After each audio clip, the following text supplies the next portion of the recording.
celebrations. Oh, it was fantastic. I couldn't turn the TV off. I was sleep deprived, but it was just such a good World Cup. I mean, I don't know whether I'm getting nostalgic. I compare it to Italian 90. It was a fantastic World Cup. I think that the way that the game was played was great, and I don't think this game could have come at a better time while football was still at the forefront. Yep, there's the referee, Sean Evans, leading the players onto the pitch. The assistant, George Lankridis, Josh Manella, the fourth official, Adam Fielding, Eddie Lenny, the referee's assessor. So all the names involved in the A-League. There's Cesc Fabregas. So the Chelsea players have had less than a week under their new boss, Maurizio Sarri. Just 2 players remain for their winning FA Cup starting 11 against Manchester United 3 months ago. Both Spaniards, Marcos Alonso and Cesc Fabregas, Zappacosta, Ross Barkley, Pedro and Alvaro Morata were all on the bench at Wembley, and they all start tonight. Perth Glory have swept in the changes. Tony Popovic will look to integrate a back 3 this season. Tonight it's Djulbic, Lowry and Grant, with Scott Neville and Ivan Franjic, the wing-backs. Brandon Wilson and Neil Kilkenny occupy central midfield roles, with Fabio Ferreira and the exciting Jacob Italiano either side of captain Andy Keogh. Of course, Italiano, well, everything is new about this match. Stadium, coaches and a number of players, but for Perth Glory and Chelsea, these are very important first steps in new eras for both clubs. Of course, trying to draw the Glory defence out. Here's Hudson-Odoi, lovely skill, gets to the byline, tips it back, and it's in. Perth Glory score through their Spaniard Pedro. Wonderful moment. Hudson-Odoi, one of the bright young stars of Chelsea FC, was involved in the build-up. Lovely cutback.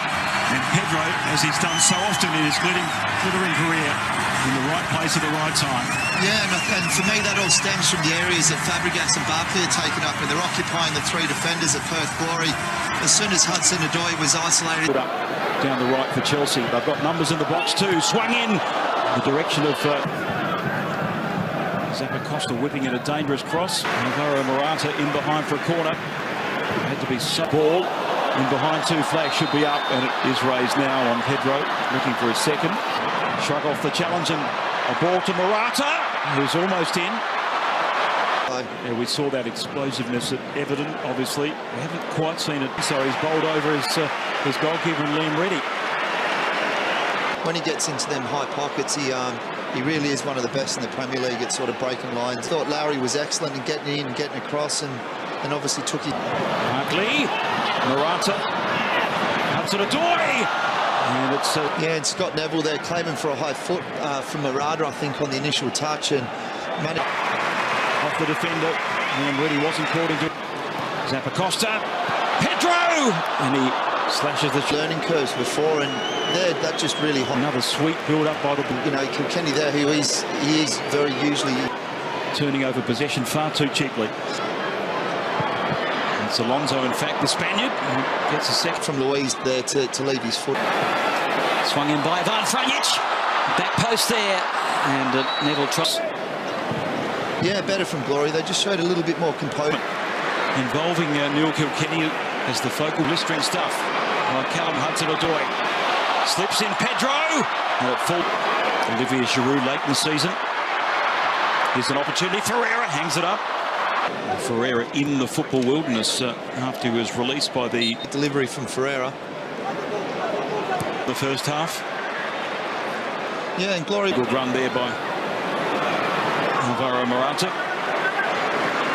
This level, and I thought Larry was excellent in that first half. I don't know whether. No, and I think we've got to give credit to Larry there. Good build up by Chelsea, and it's driven low. Yeah, the forward movement. I think Pedro was, you know, we spoke about. Zappacosta, cultured right back for Chelsea. First match, and then a home derby against Arsenal. As I mentioned, they play away to Huddersfield. Yep, we'll just pause for a moment. Here's Ross Barkley, and he doesn't take hold of the shot against the upright. Daniel Steins as well, another young player who you see David Luiz. Deflected shot, awkward in the end for Davide Zappacosta. They're looking very, very comfortable, and maybe that's what Zappacosta thought, you know. Yeah, you can see what Fabio Ferreira thrives on. Tries to turn Emerson, which he does. Ferreira. Yeah, I think what Glory have done better in this half. They've obviously, I think, Melbourne victory in an FA Cup match and wonderful build-up, not matched by the set. Barkley double-teamed. Fabregas. Again, Glory, it's their Fabregas arriving late there, and as the ball went up to Barkley with a great finish. Not the home side of the team sheet anyway. Swung in by Kilkenny. Arriving late was Keogh, and Matt with his early spill at Brisbane Roar.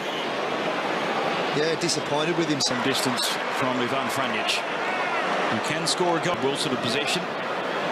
Morata trying to barge his way through. Barkley, good feet. Ross Barkley.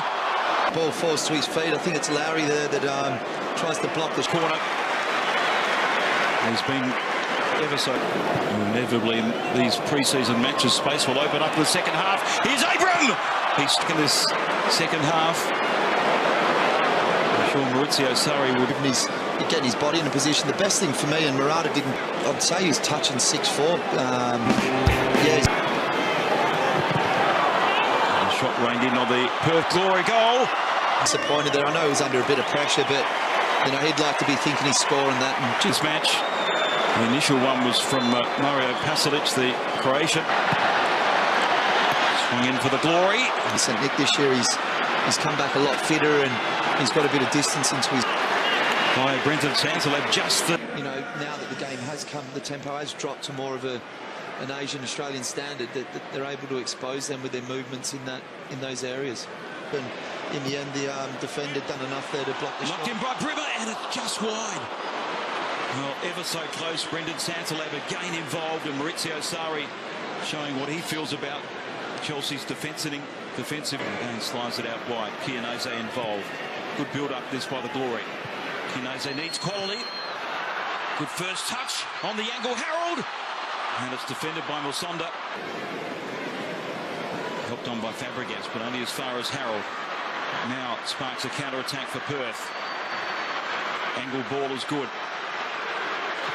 And it's a shot on the angle there from Brendan Sansalab. He was relieved to see that just flash wide, but good run from Harold again. When he's direct like that, he certainly is a threat. And it is full time at Optus Stadium. Chelsea, in their third appearance in 53 years in Perth, have kept their unbeaten record intact. A single goal scored by Pedro, created by Callum Hudson-Odoi, who was outstanding in that first 45 minutes. He was replaced in the second half. It was a raft of changes. Both clubs in the early stages of their build-up, and I think the words say it all. A lot of respect between Maurizio Sarri and Tony Popovic. A big occasion for Perth Glory, a big occasion for Western Australian and Australian football. The final score at the Optus Stadium in a match punctuated by heavy rain at times. It's Chelsea beating Perth Glory by a goal to nil. Yes, our thanks to our commentator David Bashir and co-com Chris Coyne there in Perth. Fantastic to always see these matches. We've spoken about it, Foz, at the top of the show. We love seeing these Premier League giants come out to Australia. And oftentimes we are in a situation where their class does shine through, and tonight we've seen the same. Yes, they were very good in the first half. They did make some changes in the second, but equally so did Perth Glory. And, we also want to see something